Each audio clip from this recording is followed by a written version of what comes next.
ഇന്ന് ചേരാനിരുന്ന UDF നേതൃയോഗം മാറ്റിവെച്ചു. നിയമസഭാ സമ്മേളനം നീളുന്നതിനാലാണ് യോഗം മാറ്റിയത്. 2 ദിവസത്തിനകം യോഗം ചേരും. സലീം മാലിക് തിരുവനന്തപുരത്ത് നിന്ന് വിവരങ്ങളുമായി ചേരുന്നുണ്ട്. സലീം, ലീഗിന്റെ 3-ാം സീറ്റ് എന്ന ആവശ്യം ശക്തമായി അവർ ഉയർത്തുന്നതിനിടെയാണ് ഇന്ന് യോഗം ചേരാനിരുന്നത്.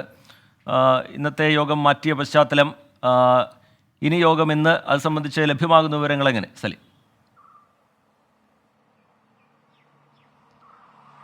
റിജിത്ത്, നിയമസഭാ സമ്മേളനം ഇപ്പോഴും തുടരുകയാണ്. ഈ സമ്മേളനം ഇന്ന് രാത്രി വരെ നീളും എന്നാണ് മനസ്സിലാക്കുന്നത്.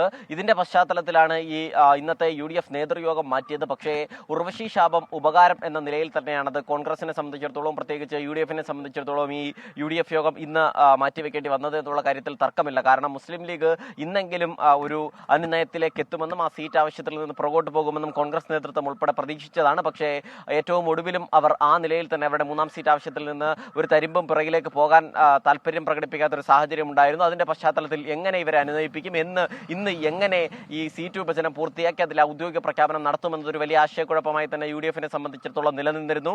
അതിനിടയിലാണ് ഈ നിയമസഭ നീണ്ടുപോകുന്ന ഒരു സാഹചര്യം വന്നത്. പക്ഷേ ആ നിലയിലൊരു പ്രതിസന്ധി ഉള്ളത് കൊണ്ടല്ല നിയമസഭ നീണ്ടുപോയത് കൊണ്ട് തന്നെയാണ് ഇന്ന് നേതൃയോഗം മാറ്റിയത്. 2 ദിവസത്തിനുള്ളിൽ തന്നെ, നാളെയും നിയമസഭയുണ്ട്, അതിനുശേഷം ഒന്നുകിൽ നാളെ അതല്ലെങ്കിൽ മറ്റന്നാൾ എന്ന നിലയിൽ തന്നെ വളരെ വൈകാതെ തന്നെ ഈ UDF നേതൃയോഗം ചേരുമെന്നാണ് ഇപ്പോൾ ലഭിച്ചിരിക്കുന്ന വിവരം. ആ നിലയിൽ അതിനുള്ളിൽ തന്നെ ഇനി ആ 2 ദിവസത്തിനുള്ളിൽ തന്നെ ലീഗുമായി ബന്ധപ്പെട്ട് ഒരു ഉഭയകക്ഷി ചർച്ചയോ അതല്ലെങ്കിൽ സ്വകാര്യമായി ഉള്ള ഒരു ചർച്ചയോ ആ നിലയിൽ തന്നെ ഒരു ചർച്ച നടത്തിയതിന് ശേഷം ഒരു തീരുമാനത്തിലേക്ക് എത്തും. അതിനുശേഷം ഈ സീറ്റ് വിഭജനം ഉൾപ്പെടെയുള്ള കാര്യങ്ങളിൽ പ്രഖ്യാപനം ഉണ്ടാകുമെന്നാണ് മനസ്സിലാക്കുന്നത്. എന്തായാലും അധികം വൈകാതെ തന്നെ ഈ സീറ്റ് വിഭജനം പൂർത്തിയാക്കി സ്ഥാനാർത്ഥി പ്രഖ്യാപനത്തിലേക്ക് കടക്കണം എന്നുള്ളത് UDF-നെ സംബന്ധിച്ചിടത്തോളം ഒരു അഭിമാന പ്രശ്നം കൂടിയാണ്. കാരണം ആദ്യം തന്നെ തെരഞ്ഞെടുപ്പ് രംഗത്തേക്ക് സജീവമാകുമെന്നൊരു പ്രഖ്യാപനത്തോടു കൂടിയായിരുന്നു UDF ജനുവരി മാസത്തിൽ തന്നെ ഈ തെരഞ്ഞെടുപ്പ് രംഗത്തേക്ക് എത്തുന്നത്. പക്ഷേ CPIM-ഉം LDF-ഉം ഒക്കെ സീറ്റ് വിഭജനം പൂർത്തിയാക്കുകയും അവർ കോട്ടയം സീറ്റിൽ LDF സ്ഥാനാർത്ഥി പ്രഖ്യാപിക്കുകയൊക്കെ ചെയ്തിട്ടും UDF-നെ സംബന്ധിച്ചിടത്തോളം ആ സീറ്റ് വിഭജനം പൂർത്തിയാക്കുക പോലും ചെയ്യാൻ കഴിയാത്തൊരു വലിയ പ്രതിസന്ധിയായിരുന്നു.